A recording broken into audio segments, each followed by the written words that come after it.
Selamat pagi, perkenalkan saya RISTAN KENEDI.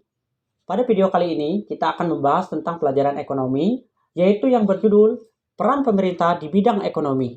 Mari kita saksikan penjelasan pada video berikut ini. Fungsi pemerintah di bidang ekonomi, masyarakat dan fungsi pemerintah dalam pemberdayaan masyarakat yang berkaitan dengan kondisi lingkungan dan khususnya kondisi kemiskinan pada masyarakat yang sangat memerlukan peran pemerintah di dalamnya.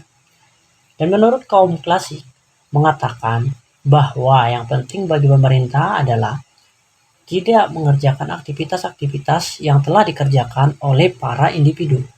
Entah itu baik atau jelek, tetapi pemerintah hendaknya mengerjakan aktivitas-aktivitas yang sama sekali tidak atau belum pernah dikerjakan oleh sektor swasta, baik secara perseorangan maupun bersama-sama.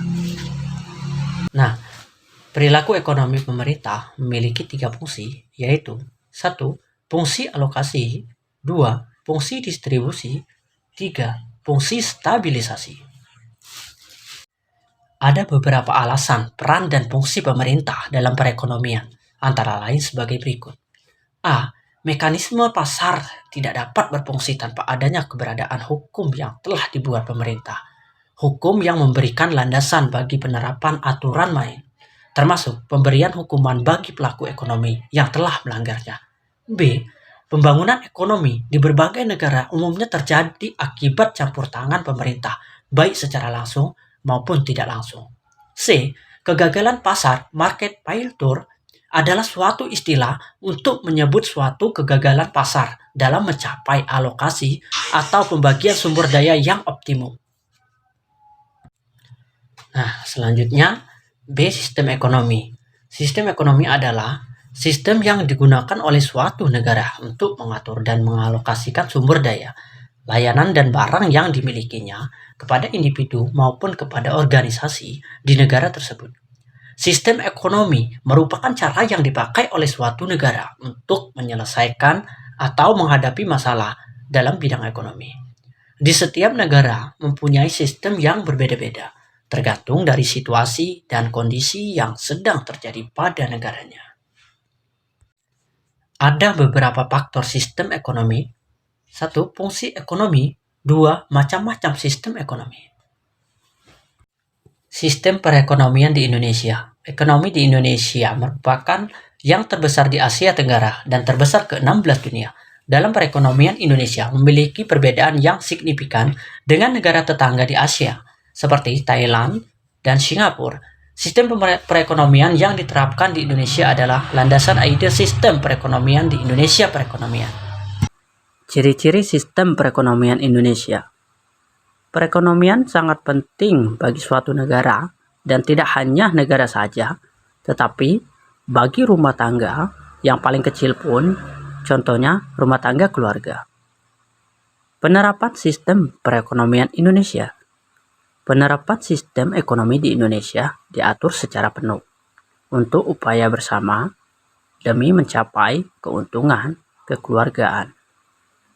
Tujuan sistem perekonomian Indonesia.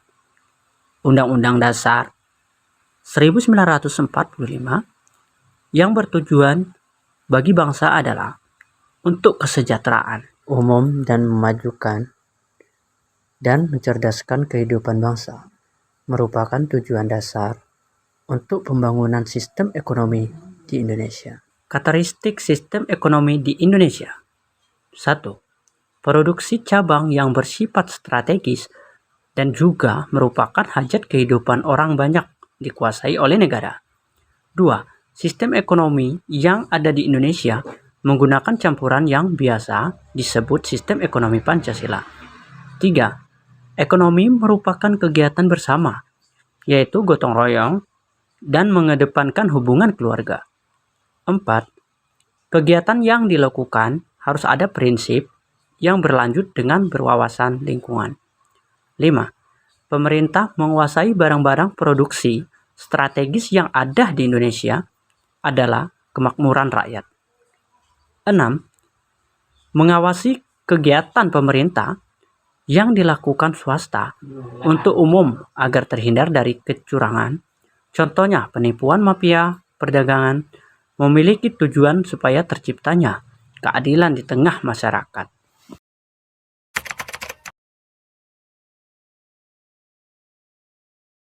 Indonesia today is amongst the largest export-oriented nations around the world. It has been providing numerous products and services to almost every nation. It is a country that is well interconnected with the global economy. Its export value, as reported by Statistics Indonesia, is estimated to be around 231 billion United States dollars, making it one of the biggest in the Asian continent. This considerable sum going around the world is reported to be dominated by its mining and industrial sector, with agriculture contributing a bit to the scene. Its most dominant export products are known to be its coal, copper, steel, and palm oil, which goes to show how rich the country is in terms of natural resources. These are also joined with finished goods influenced by its natural resources. The majority of where these exports go are directed toward three nations. The largest importer of Indonesian goods is from the Chinese economy, importing about $53 billion in 2021, and only to be followed by the United States at $25 billion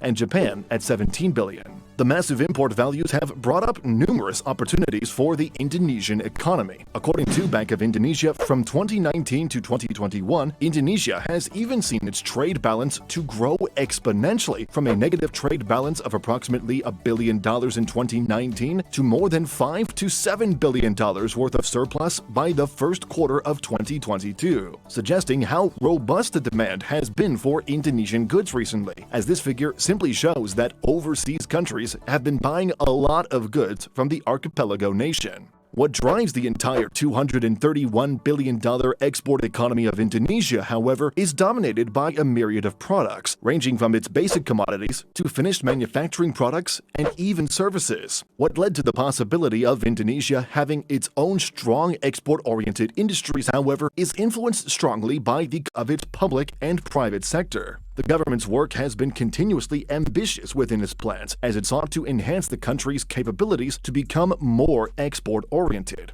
This resulted in numerous outcomes as of late. Some have been applauded for the establishment of sound policies. Some, however, have been quite notorious. One of the many decisions implemented by the government was when they banned their nickel exports. This paved the way for global criticism and controversies. Analysts indicated that it would drive away foreign investors and create confusion about the government's reliability. Since back in 2014, they had also imposed a ban on ore exports, with the exact reason for banning nickel exports, but they eventually reversed their decision by 2017. However, while that may be true for ore exports, it might not be for its nickel industry. So far, having cleared its raw nickel exports, it has ultimately paved the way for the entire sector to actually benefit. If you have not heard of it yet, however, nickel exports were banned in 2020, at a time when Indonesia was the world's largest supplier of such commodities, and also the world's largest holder of reserves. But since its implementation, raw nickel exports went from $1 billion export industry to zero. The effects, however, were stunning. While it cleared all of its raw exports, it has helped push nickel-based finished products instead, meaning rather than exporting raw nickel, they went on to a more high-value industry. This has made many domestic and foreign investments place capital in order for them to manufacture nickel and nickel-related products inside the country rather than buy it off as a commodity. Now, the growth of exports, however, was not always this big. It was only until recently that the country leaned in on that export-oriented mindset. Data from Statistics Indonesia has shown that the exports in 2005 were only registered to be $66 billion. A far-flung, massive growth since 2021 had been over $219 billion, without including its oil and gas industry. In contrast, we have experienced Indonesia's rise in becoming an export-oriented nation. These figures, as numerous analysts point out, are even going to become more significant. As of late, however, they are still dominated by either the richness of natural resources, the agricultural status, or even non-climate-friendly products. As reported by the BPS, Indonesia's $231 billion exports in 2021 are divided into 9 major categories. For simplicity's sake, we will discuss the most significant three. Upon diving into this data, we have discovered that the largest export sector is known as the industrial sector. While it may sound like a high-value term, it is actually driven mainly by the country's natural resources. As reported, the sector has exported a whopping $177 billion, making it the largest destination. This is driven by the country's palm oil industry, steel, and textile industry. These three already contribute around $50 billion to the overall export of the industrial sector. The sheer size of this industry, however, has brought in a plague of problems. Steel and palm oil production are two products that are known to be highly polluting, which poses deep trouble for Indonesia, since the world is slowly transitioning to becoming climate-friendly. The possibility that this industry may slow down in the coming decades is almost inevitable. The same industrial sector also has data that tells us that only a few exports are even directed from technological goods, approximately only $12 billion worth as of 2021. Opinions may vary, but in the coming future, these will largely need to change. Furthermore, Indonesia again is still reliant on its mining sector, its coal, copper, and lignite exports accounting for over $35 billion worth in 2021. While its exports may not be sustainable in the coming decades, these are still the best options for making money.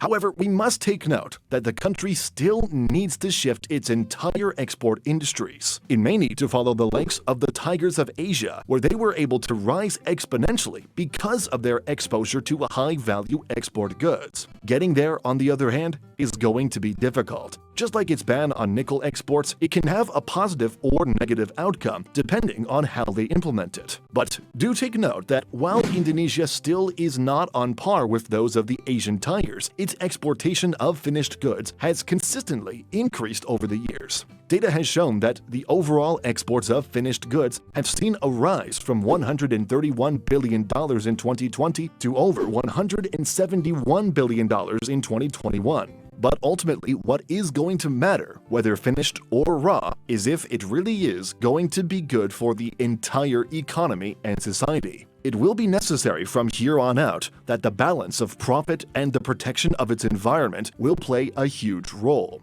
Since we are very much aware of the fact that Jakarta and other megacities around the world are now experiencing unprecedented problems related to rising water levels. Moreover, there is even an urgent need to upgrade Indonesia's overall ports, and even the need to diversify is also necessary. The ports of Java Island still dominate the large parts of the overall value of the exports. In 2021, Java alone accounted for close to $100 billion worth of value, only to be followed by Sumatra at $63 billion. The ports of Java, on the other hand, are also primarily directed to only one port, namely the port of Tanjung Priok, the country's busiest and even reported being the most advanced seaport. Yet it is reported by numerous news outlets that it is the least efficient port in all of Southeast Asia. This means that Indonesia could have gotten more exports or earned a lot more from its exports had its congested port been able to handle the capacity. Well, thankfully it has seen an expansion recently, one that will be called the New Priok, which will be fully operational by 2023. But as Indonesia's products keep going up, the need for better and more ports around the country is going to be necessary.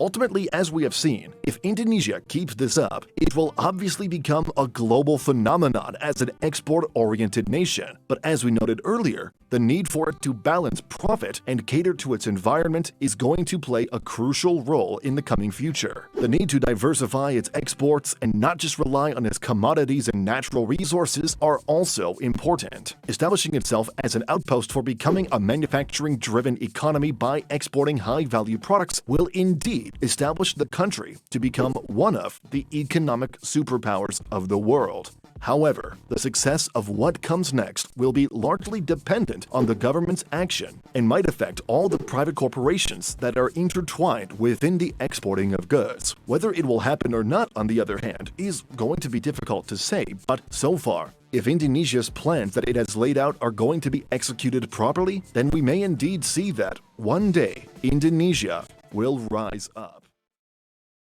Demikian tadi penjelasan tentang peran pemerintah dalam bidang ekonomi. Semoga dengan video pembelajaran ini bisa bermanfaat bagi kita semua. Terima kasih.